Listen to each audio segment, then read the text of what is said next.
What's up, everybody? Welcome back to the Real by Helmet 49ers podcast. I'm your host, JT. My co-host is my dad. It's been a while, huh, JT? Yep. There hasn't been much news lately except for Aiyuk, but we were busy. Yeah, we've been busy. It's a summer vacation, summer break, so we've been out and about. But now that training camp has started, there is a lot more news to talk about. Oh yeah, lots of news. Let's get it started, huh? First, we're like And subscribe. cue the intro music.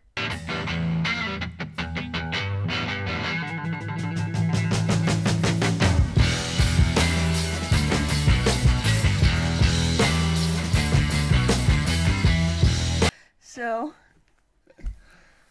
first we can talk about how Brandon Aiyuk requested a trade. Oh yeah, that was big news when it came out for sure. There's been always this talk about trades with what teams have been in the mix. Patriots, Commanders, Steelers. Yeah, I know. It's constant, but this time he officially requested it. And that made some fans angry. You know, they go, "Why are you asking for a trade? Well, just try and make a deal with the Niners and stick with us. Why you want to leave us? You know." Honestly, I'm not concerned because I don't think the Niners are going to trade Aiyuk at all. Oh yeah, I mean they've been talking about. They still talk about it. They go, "It's still on the table. He might get traded." Basically, that's what John Lynch has said. But he expects Aiyuk to be playing with us this season. So he's still open to the idea of a trade, but like we were talking about, the Niners want a boatload for Aiyuk, and nobody is willing to give a boatload and then give Aiyuk a boatload of money on top of that. So it's a lot to ask of another team to do that, and it probably won't happen. Now, there was one podcaster that I listen to often, and he said this was a good thing that happened, that he asked for a trade. He was saying the reason he asked for the trade because this is basically his last ditch effort to try and push the Niners to up their offer. Get the fans talking, get things talking like that, and kind of force the Niners to maybe go up a little bit. So that means if that's his last ditch effort, he could be signing pretty soon, and I hope so. Yeah, he's done a lot of other things, like posting about the situation on social media and like talking about how the 49ers don't want him to Jane Daniels. And apparently they're friends. I don't know how. Oh yeah, I think they played together for a little bit. Jaden Daniels, I think, was with Arizona for a little bit. Oh, really? Yeah. So they do have a relationship, but it's getting a little messy. But as with some other extensions, contract disputes, it gets messy. But hopefully, like you said, it'll get worked out.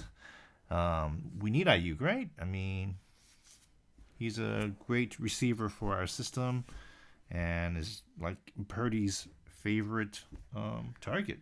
Yeah, he's the best true receiver we have on team. Yeah, so I really hope we get it done, because if he doesn't get his time in practicing and playing the preseason and all that stuff, he's not going to be truly football ready in time when the season starts. And we need to hit the ground running with this roster and our Super Bowl hopes, So I hope this gets done in the next week or two. Hopefully this coming week. That's what I'm hoping for, of course. Yeah, but he did. Is it called check in the training camp? Hold in. They're calling it a hold in. Instead of a hold out, he's actually in camp, but not practicing. Oh, okay. So he's not getting fined. He would have been fined if he did not show up. But he showed up, and I think he might have said that he was a little injured. So that's his reason for not practicing. That's but not true. He's here. But there was pictures of him during practice standing next to John Lynch while they were talking and watching practice together. So that was just a few days ago. So I think that's great. that they're still on talking terms. Aiyuk is not totally angry with the Niners and John Lynch about this whole thing with this contract. So it seems like it's gonna happen. I hope. I mean, the worst thing, what can happen is there's no trade. Very likely, no trade.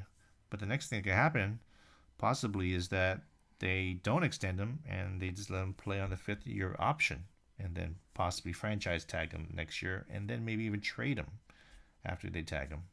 So the Niners have all the leverage. They control. He's under contract right now, so they're in control. That's why they're not going too high on the amount, I think. How much do you think Aiyuk might be wanting?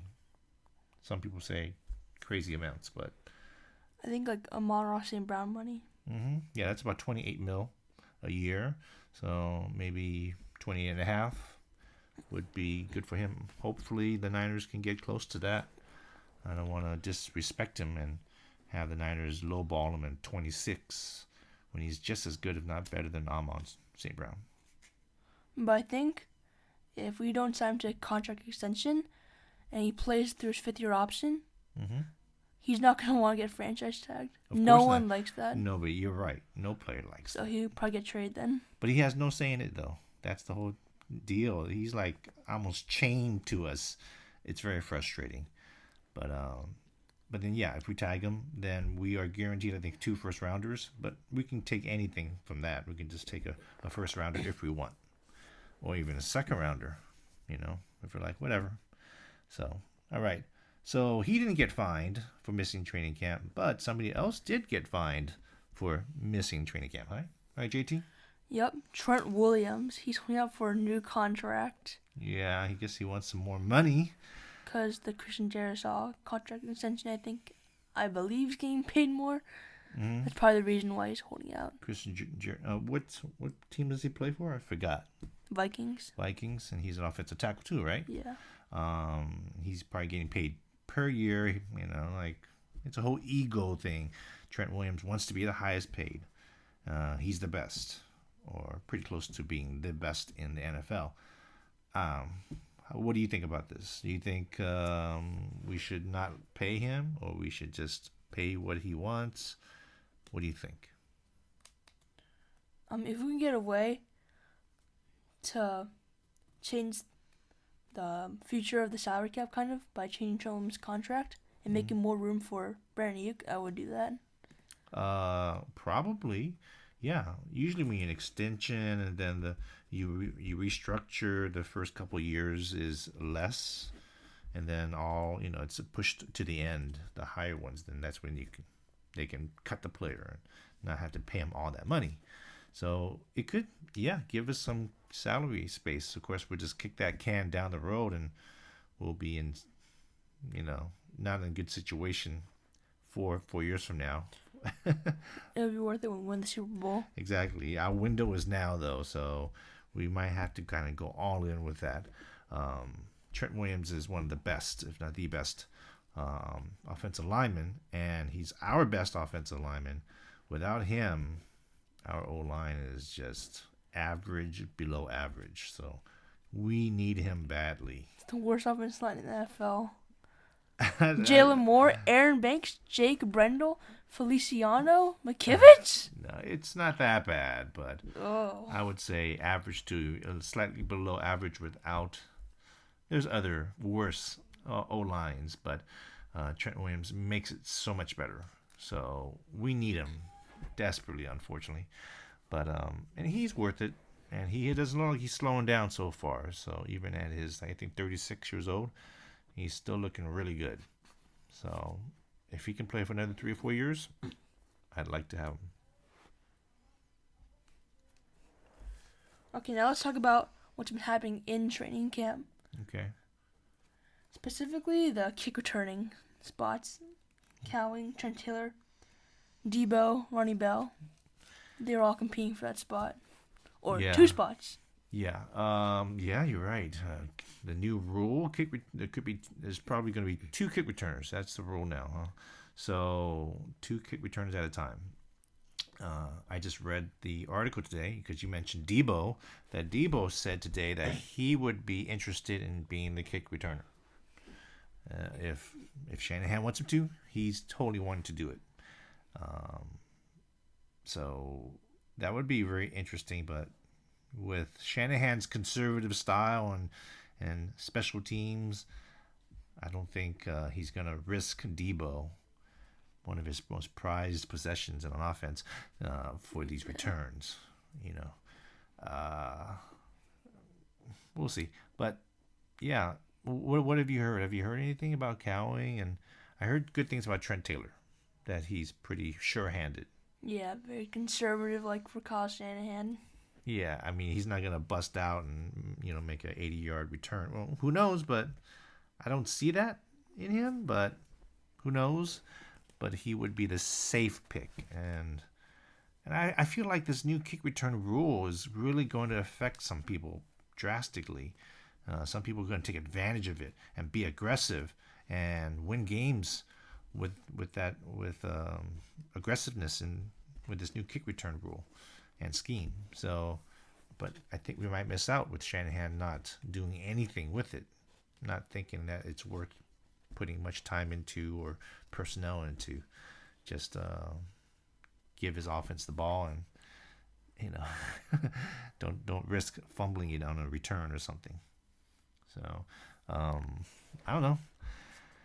But the punt return rules have not changed, so Trent Taylor could be punt returner. Because I heard that Cowing muffed a punt. Who did? Jacob Cowing. Yeah. It's nerve-wracking to be a rookie and be doing those returns and stuff. So, I mean, will Trent Taylor actually lock in a 53-man roster spot? No way. That would be surprising. But if he's the main returner, he would have to, I would imagine, right? I don't think you can pull him off the practice squad every time you want to, every game, because you're limited to how many times you could do that. So I think he might have to actually take a spot. I don't know. We'll see. It's just in the beginning, first week of training camp with the veterans and all. We'll see. Also, imagine the kick returning duo of Trent Taylor and Ronnie Bell. Oh boy. And Ronnie Bell the punt returner. That'd be terrible. For me, I don't think Ronnie Bell should make the team. Yeah. There's so many wide receivers. We can put him on a practice squad. Nobody's going to pick him up probably. So I think he's safe. Anyways, running backs could be a big deal to do returns too. On top of that, yeah, we will slide into this next conversation about. Yes, Isaac Grendo.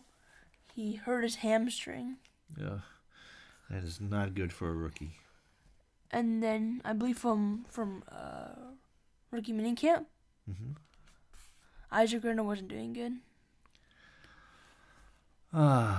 Well. So he's off to a terrible start.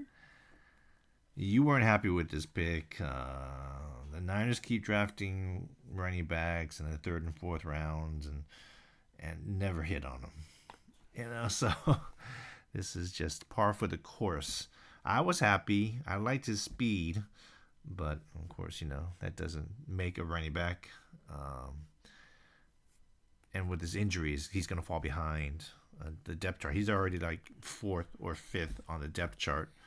I think he's fourth. Yeah, he's probably fourth. Not Cody Schrader? Is that his name? Yeah. You never know. But yeah. So, or Patrick Taylor?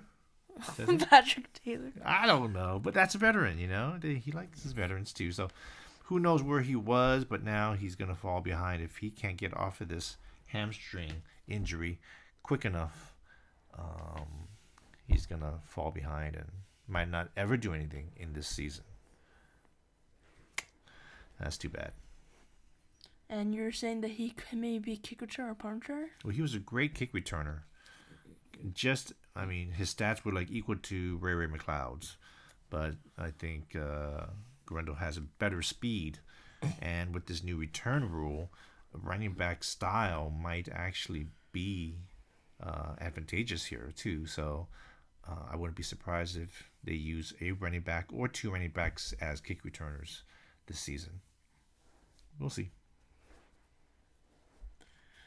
And then also, Joshua Dobbs and Brandon Allen, they are fighting for the number 2 quarterback spot. Yeah, that's right, huh? But I think Dobbs is going to win, but both have been sounding bad. Sounding bad, yeah. I've heard good. I've heard some good and bad. Some people like Brandon Allen, and he knows the system. That's his advantage. He's familiar with it. Dobbs has more game time experience, but so far he has not looked good. From articles that I've read about what reporters have seen on training camp, Dobbs has looked pretty awful, I'd say. So I don't know if he's a bad practice player or he's just still learning the scheme, the offense, and it'll just take a little bit more time. I don't know. But right now, I don't think we have any solid backup quarterback. I was asking, where's Jimmy G?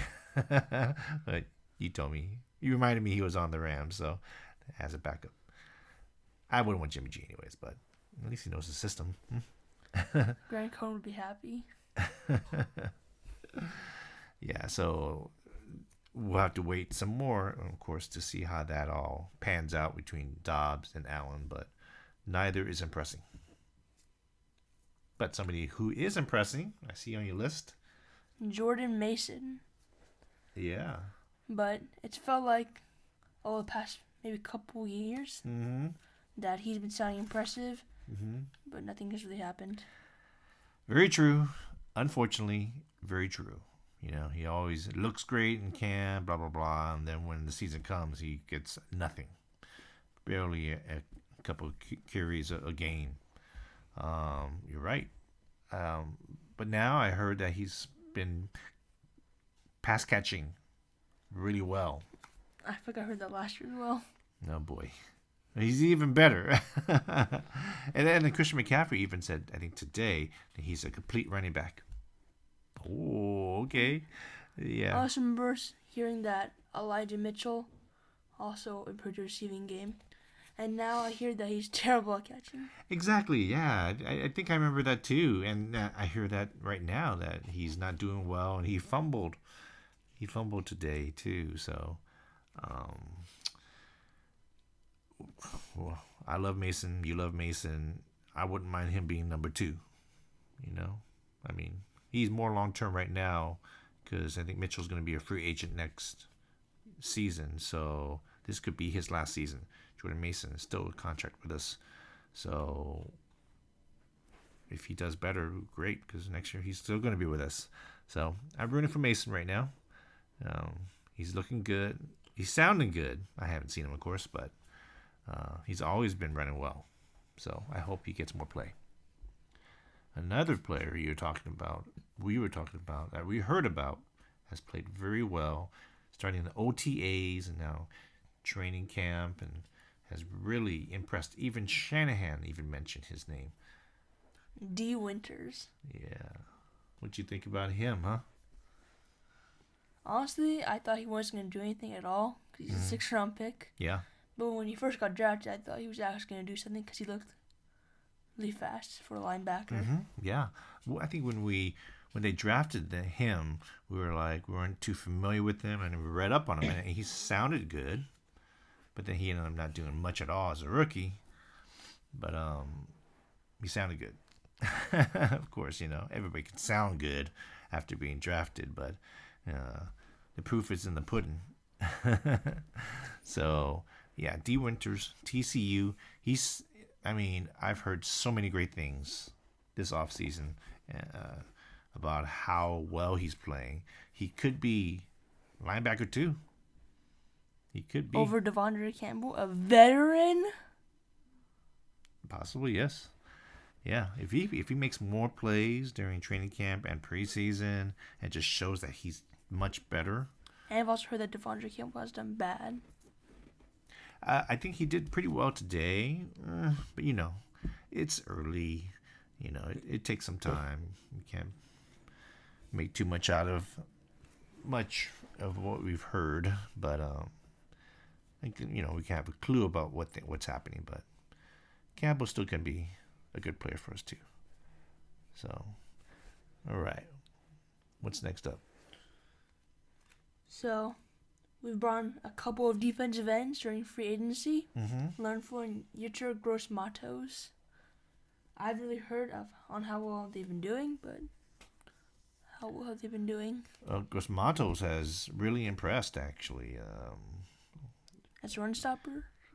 I think as a pass rusher, too. Oh, wow. He showed a lot, supposedly, opposite Nick Bosa a couple of years ago. So, yeah, he's doing really well. So, that's a nice surprise. I wasn't too sure what he would bring to us, but if we can unlock that potential, that'd be great. Floyd was a little bit injured, so he wasn't really practicing, which some people thought that would be a bad sign, since he's a little on the older side, and now he's coming in kind of hurt. D4? Yeah, I hope not. But Leonard Floyd practiced today and looked really well, really, really good from what I read. So that's fantastic. If we get two defensive ends that are playing at a good high level opposite of Nick Bosa, that's a great improvement then from last season. But a person that I want to talk about, that I'm kind of high on, Danny Gray. Yeah. When we did our roster predictions, he was my last wide receiver to be on the 53-man roster. From what I've heard, he is doing very well.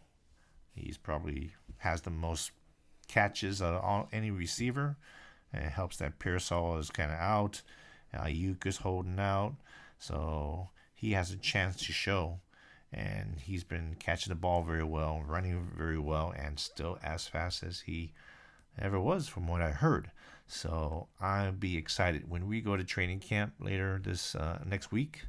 I can't wait to see, because if he can be somebody and give that speed element to our offense, oh man, exciting, So Danny Gray, I hope you'll stay. So Maybe he's a kick returner as well. I don't know if he does returns at all. Just because he's a receiver and is fast, I wouldn't chalk it up to maybe being a returner. It takes a certain type of mindset, I'd say. But I don't know if he has ever done.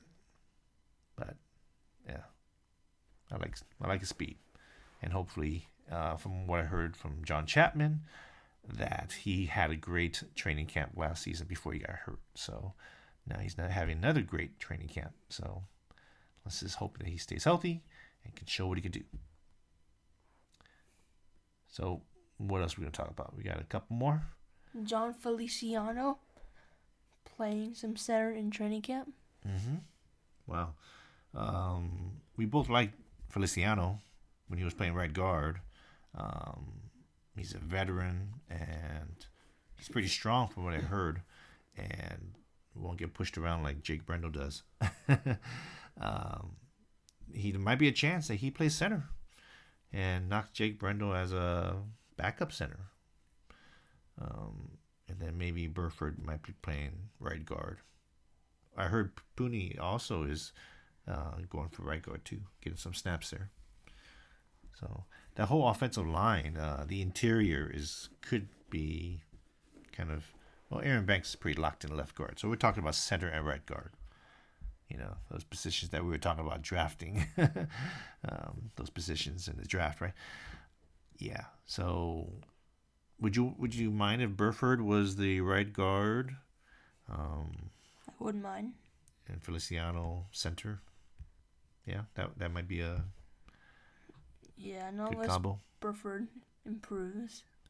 Sure I hope don't so. trust Burford. The offensive line coach said that he said just recently that he has the most potential of any of the other offensive linemen. Not puny? No, I guess not. He has the most upside. Not talking about Trent Williams, but He's not good this season. He's officially a bust. Burford? Yeah. Yeah, Tyler is, but like I would agree. I would agree. He hasn't been able to lock down a starting position yet. We handed to him on a silver platter, yet he can't take advantage of it. We'll see. This is a telling season. Third year. We'll see what happens. All right. also, I need to point out that Malik Mustafa, Uh-huh. he's also done really well. Oh, don't forget Jair Brown. He had an interception today too. I know. The safeties are looking pretty good, and they're so young. I'm excited. I want to see Mustafa. That's one guy I do want to see in training camp too. So I can't wait for training He's like camp. 240. He's 240. That dude is cut. Really big. That dude is cut. So yeah, I love my safeties, man. And this guy, it seems like he has great instincts. So yeah, that's cool. So NFL.com brought out something. Top Right? 100. Yeah, it's that time again, huh? Right before the season starts, they bust out the top 100 NFL list, and these are voted by the players. The players vote who they think is the top dog in the league. So, Dre Greenlaw moves up 3 spots to 76. He was 79 last year. Wow, I didn't even know he was on there. I don't pay attention to 100 too often. I mean, I don't memorize it, but that's great.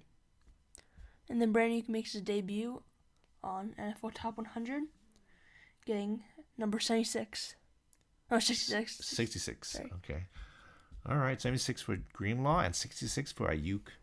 That's 2 on the top 100. And right now, where are they at? Since today is Friday. Yeah, we're going to top 40. Okay, so they stopped at 41, right? I think Yeah. you showed me that. So that means we got about, how much do we count? 8 more players to go in the top 40. Because Yeah. we're talking some our best players. Definitely has got to be on that list.